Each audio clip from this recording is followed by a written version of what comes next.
Hello, welcome to the new Dr. Michael Explains the Water presentation. This is a more detailed explanation of the water presentation that I did on YouTube a while back that seemed to go viral. I've tried diligently to correct any and all mistakes that I made in that, and I'm trying to more accurately represent all the information. However, I need to clearly state that this is my personal opinion based on my personal research. It is not associated or affiliated with any water ionizer company whatsoever. With that said, let's begin.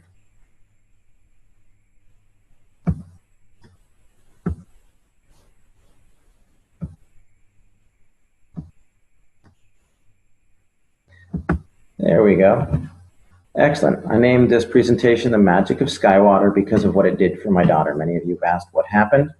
Basically, my daughter Skylar was born back in May of 2009 with a severe case of gastroschisis. She was literally born inside out. Everything that was supposed to be on the inside was the outside. Stomach, liver, pancreas, spleen, small intestine, large intestine, bladder, and right ovary. She went through a period where the biggest complication was known as acute dehydration syndrome. She spent a year at Scottish Rite. She came home after 2 colostomies and a resection of her bowel. When the dehydration would hit, this would be her mid-afternoon one day, and this was her that evening after she'd been revived at the hospital.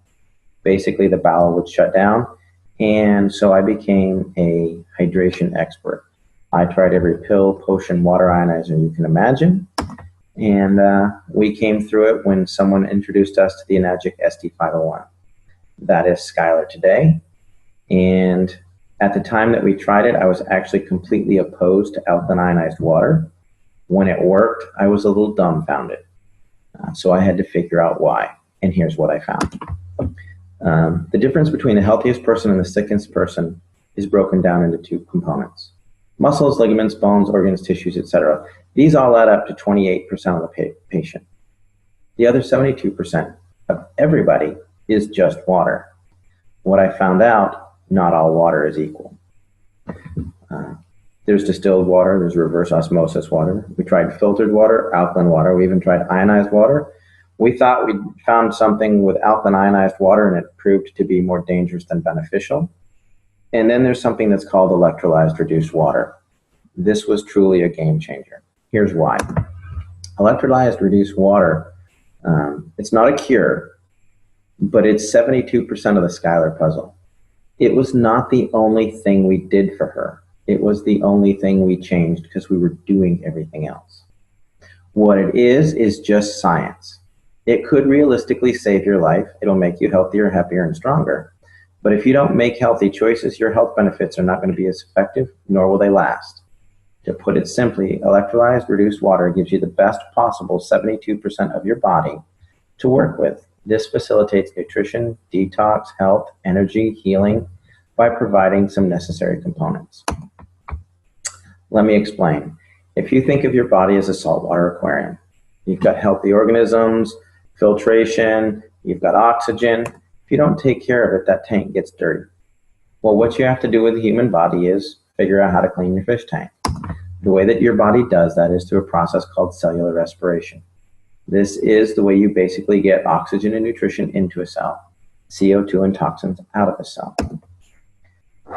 The main component for this is known as the aquaporin, which was discovered in 2005. And essentially, it's the high-speed plumbing system for the cells, and it's the fastest way to get the good stuff in and the bad stuff out. Let me give you a brief course on cellular respiration. If you look over here, you'll see that there's a cell. There's some hemoglobin here. There's an aquaporin here. There's a charge. And this represents a cluster of water molecules that are electrostatically stacked together. Well, as your cell compresses, it excretes CO2 and toxins. When it pops open, it brings in oxygen and nutrition. When it collapses, it excretes CO2 and toxins. When it opens back up, it brings in oxygen and nutrition. This is called tensegrity. It's the premise by which an MRI works.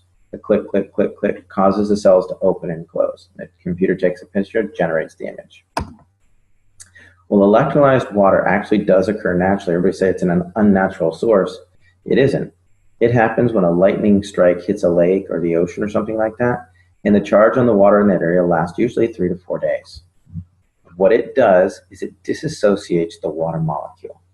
If you look over here, This is a technical term. A lot of people ask me, well, my chemist said it's not possible.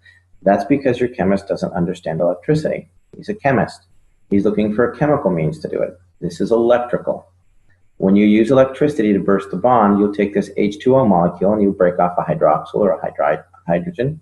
Sometimes you break them both off. What that does is it releases molecular hydrogen, active oxygen, hydroxyl ions, which are a free radical scavenger, in a water that's literally restructured for rapid absorption, thus maximizing nutrition and detoxification. It's nothing more fancy than that. It is superior hydration because your body needs these four things. Let me explain. When your body goes to produce energy, you oxidize pyruvate that is then driven across a hydrogen-charged membrane into the Krebs cycle. In the presence of free electrons, you'll produce 32 to 34 ATPs.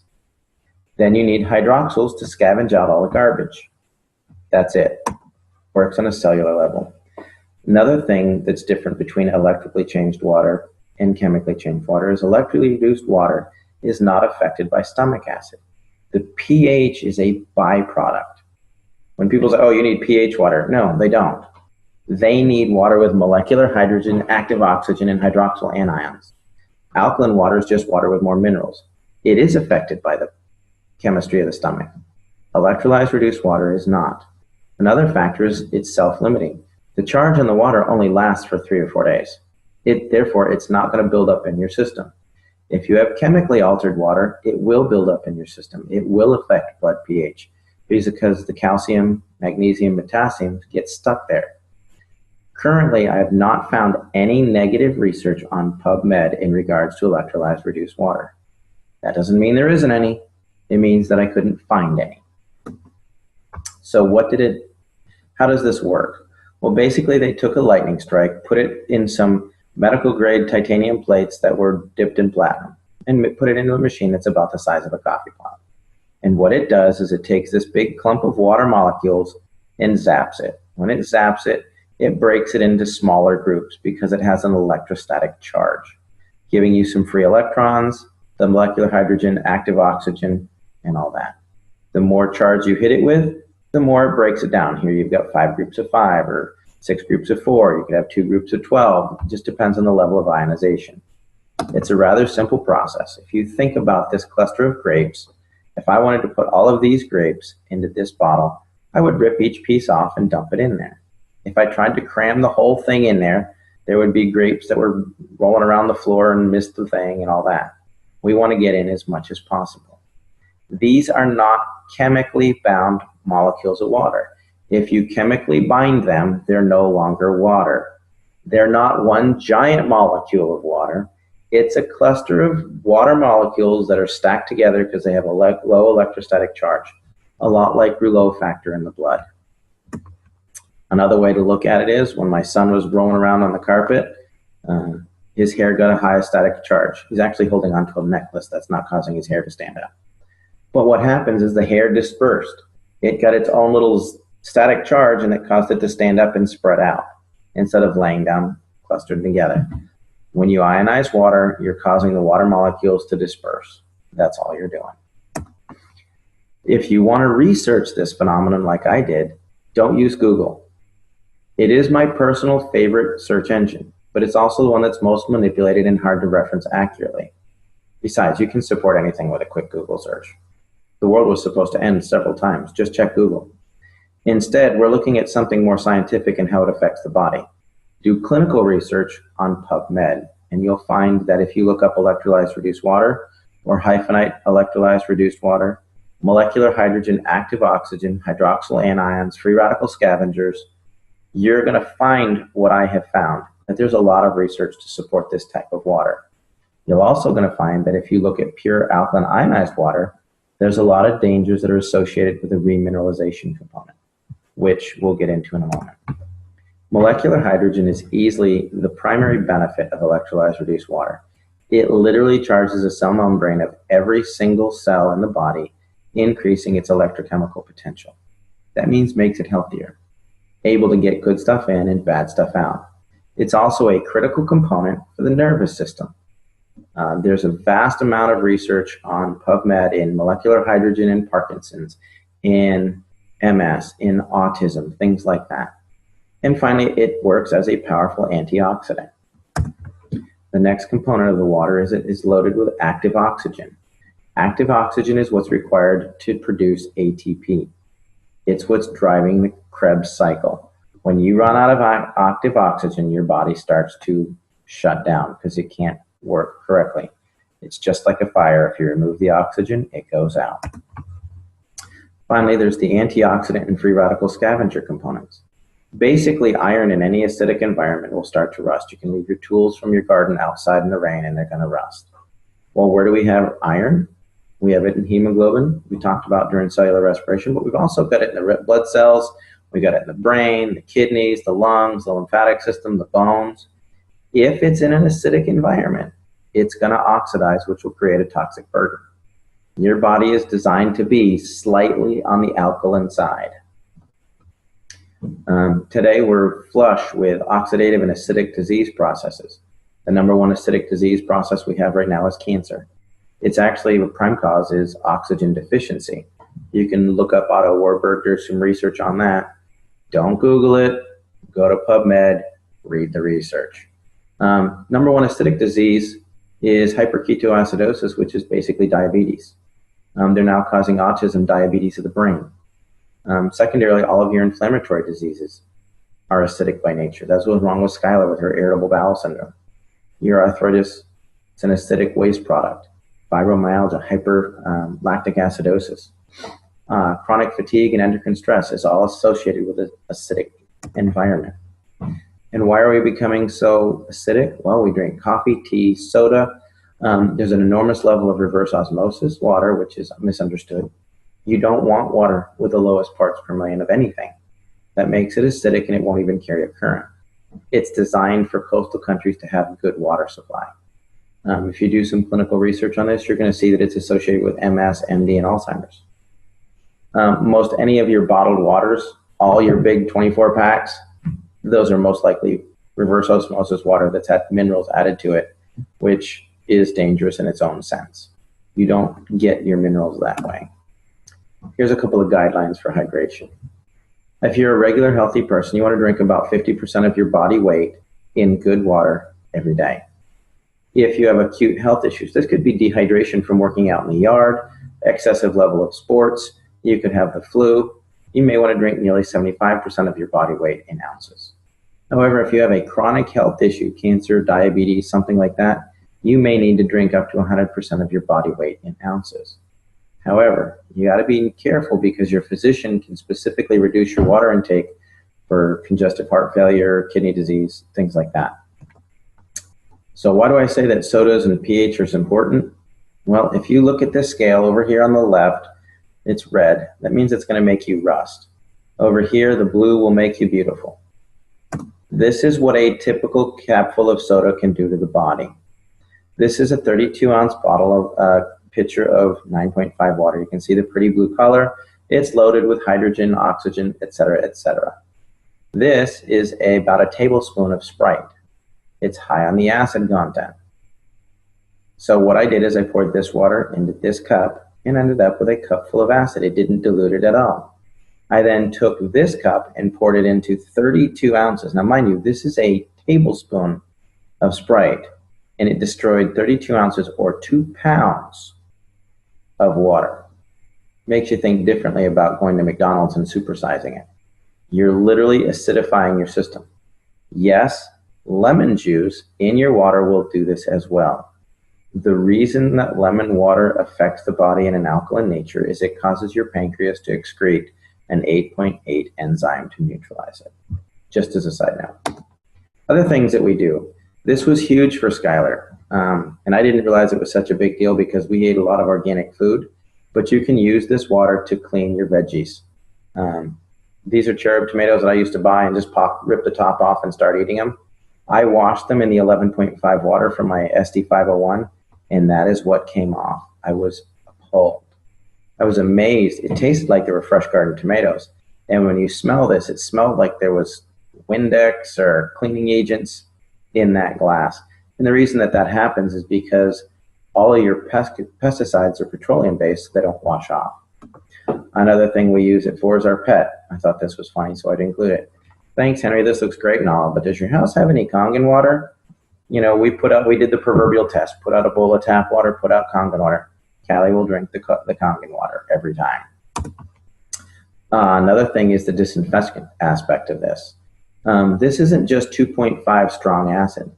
Because it has that solution chamber on the side, which 90% of all water ionizers on the market do not have.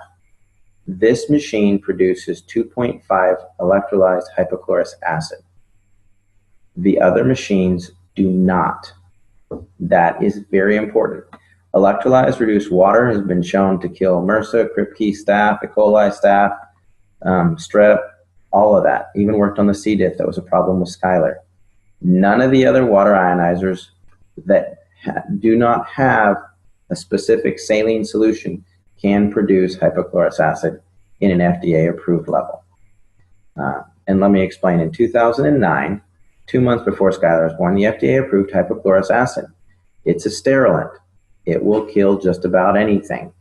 They're now starting to use it in all hospitals all over the world and places like that. A lot of physicians are using it, wound care specialists.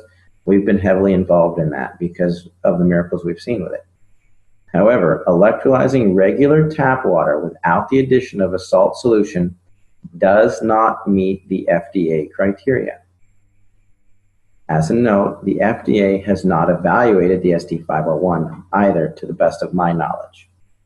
What it has done is there's been a third-party evaluation by ATS Labs where they reran the Sterilox system FDA experiments on live cultured bacteria, and they got complete sterilization that was equivalent to the Sterilox system. Basically, hypochlorous acid occurs naturally in the body because it's produced in the immune system. It's actually the biochemical agent that starts the clotting process, making it ideal for initial wound care, and it destroys bacteria and viruses.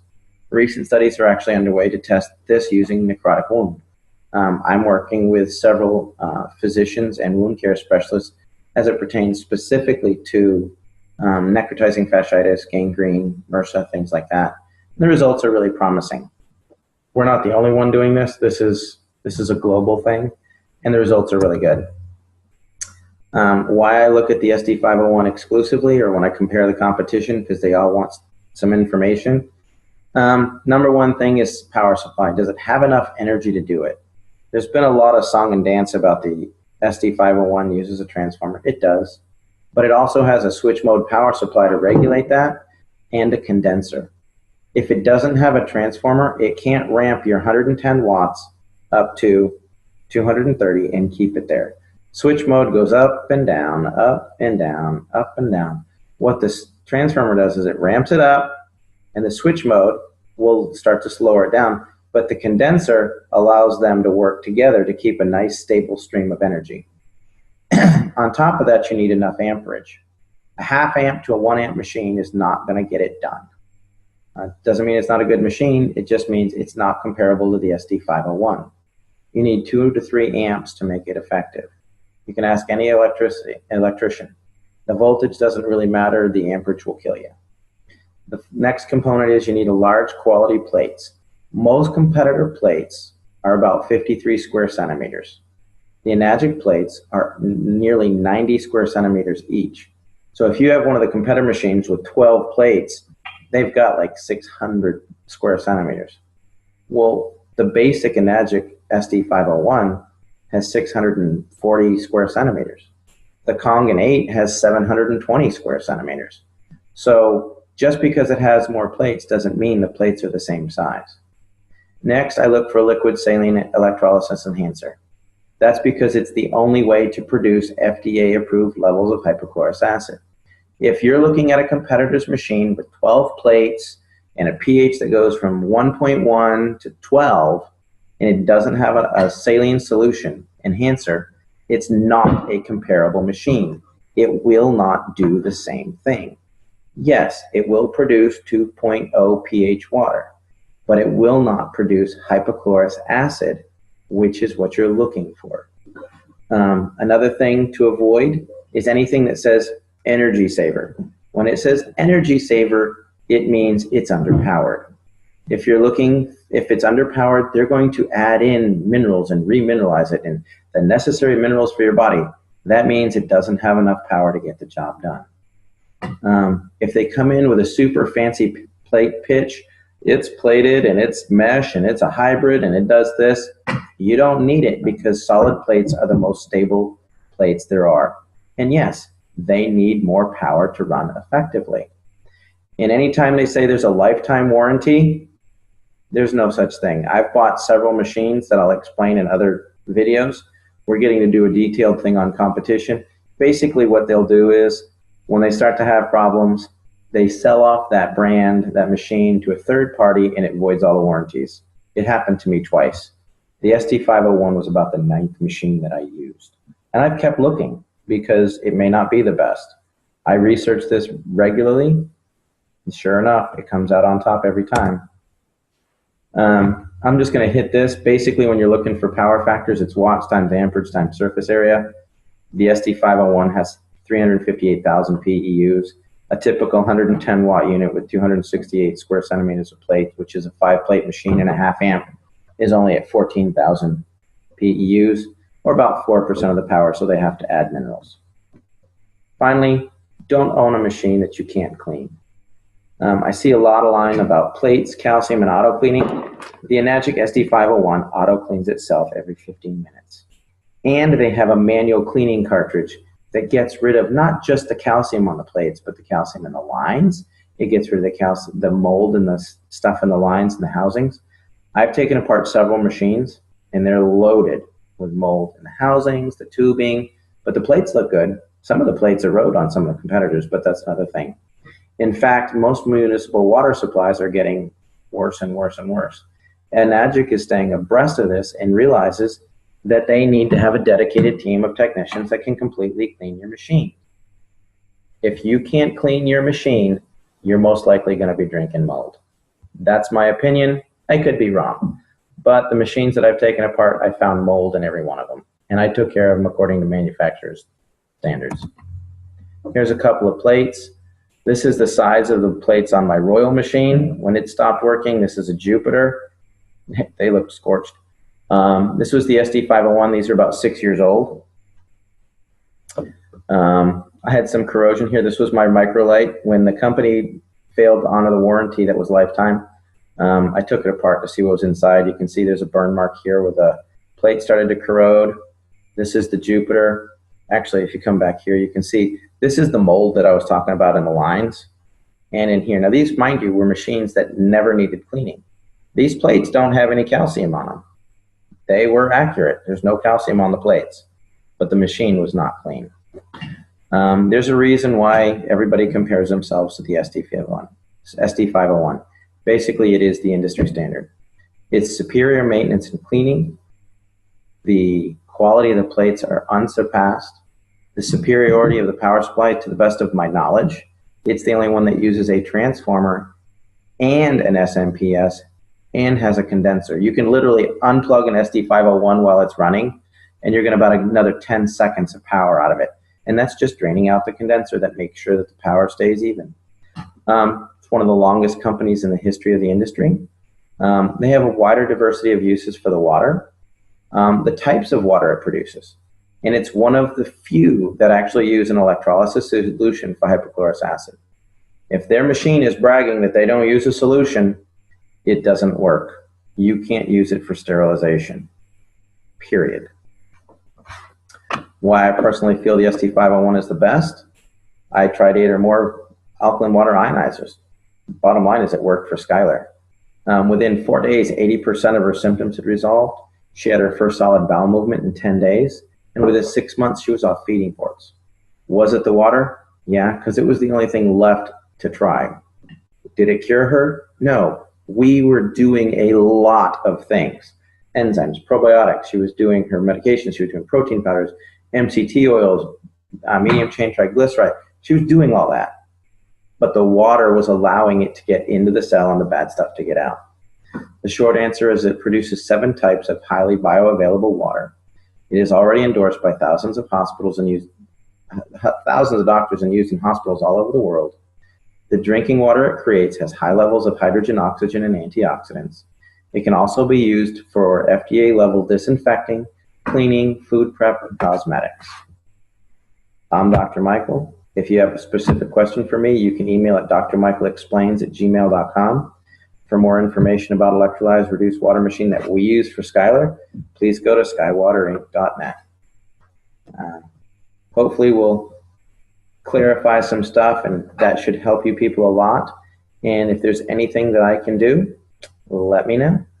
Look forward to some more meetings that we're going to have coming up, more webinars. We're going to be doing a detailed explanation of Skylar's story. We're going to talk about electrolyzed reduced water and the science behind it in detail. There's a detailed presentation on hypochlorous acid. Everybody's really looking forward to the Dr. Michael Explains the competition and why I say that there really isn't any. By the time you buy some of the competitors, there's some that go, why the SD501 doesn't work, or it's a pyramid scheme or whatever. They honestly have no idea what they're comparing. If you look at their machine and spend $3,200 or $2,500 for it, you have to turn around and spend another $3,000 to $5,000 for a hypochlorous acid machine. Then you have apples to apples. You don't get that when they're trying to pitch you on why you don't want the SD501. Bottom line is, it is the best machine that I have found. The only thing that I think may rival that is the Kangen 8, which has 8 plates. I've used it. It's phenomenal. We recommend it a lot. Have a great day.